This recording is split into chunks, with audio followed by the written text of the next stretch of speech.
तर जय श्रीराम मित्रांनो, कसे आहेत? तर आज होता आपल्या कॉलेजमध्ये फ्री फायरची टुर्नामेंट. म्हटलं शेवटचे इयर आहे, तर सगळे टुर्नामेंट इव्हेंट्स अटेंड करूनच जाऊ.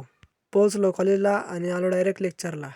तर तसे आपले कॉलेजचे फक्त 2 महिने राहिले शेवटचे सेमिस्टरचे आणि त्यात भरपूर सबमिशन पण करायचं, पण आमचं झोप इम्पॉर्टंट आहे म्हणून आनंद भाऊनं काही झोपून घेतलं पण मस्त. आणि आज सरस्वती मातेचे पूजन दिवस पण होता, म्हणजे बसंत पंचमी. आणि त्यात घेतले दर्शन करून सरस्वती माताचे. मग आपलं कॉलेज बाहेर ईशान भाऊ भेटला, म्हणजे चल तो सोडून देतो बस स्टँडपर्यंत. म्हटलं चांगलंच आहे, चाल. मग घरी आलो तर बघतो बहिणीचा रिझल्ट होता आज, त्यात त्याला चांगले टक्के पडले होते. मग बहीण म्हटली चल मग आता गार्डनमध्ये. मग निघालो एवढ्या गार्डनकडे. हप्त्यात ना एकदा तरी गार्डनमध्ये यावा, निवांत बसायला थोडंफार. मग काय घेतले झोके खेळून. इकडे आपल्याला काय टेन्शन नाही, जयपाल भाऊ झोके दूर राहिला तर. म्हटलं चांगलं काम करतं, चालू दे म्हणे असंच. म्हटलं भाऊ काय का शांत बसणार नाही, काही ना काही काड्या करणारच आहे. मग काय चांगले फुल तोडून घेऊन राहिला. पोरं कुठं फिरायला गेले तर कुठं काय कांड होणार काय माहीत नाही. इकडं म्हटलं गाडा सोडून आम्ही भलत्याच बोईभोवती घुसून राहिलो. काय काम ना धाम इकडं. म्हटलं इथं पोरं क्रिकेट खेळत होते, मग गेलो त्याच्याकडे खेळायला. म्हणलं घेत्याक नाही खेळायला आता.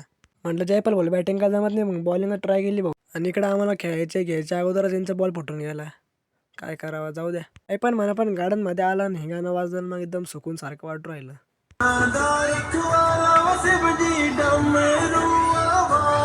इथं आलो घरी आणि गच्चीवर गेलो डायरेक्ट. म्हटलं पार भाऊ काय करतोय काय माहिती. इथं संक्रांत संपली तरी भाऊचे काय नाच संपाना भाऊ.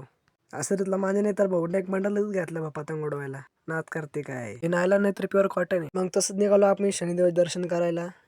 इकडं शनिदेवचे आणि बजरंगबलीचे दोन्ही एकच साथ दर्शन झाले. तर आज शनिवार होता आणि दर्शन करून निवांत बसून गेलो एका ठिकाणी.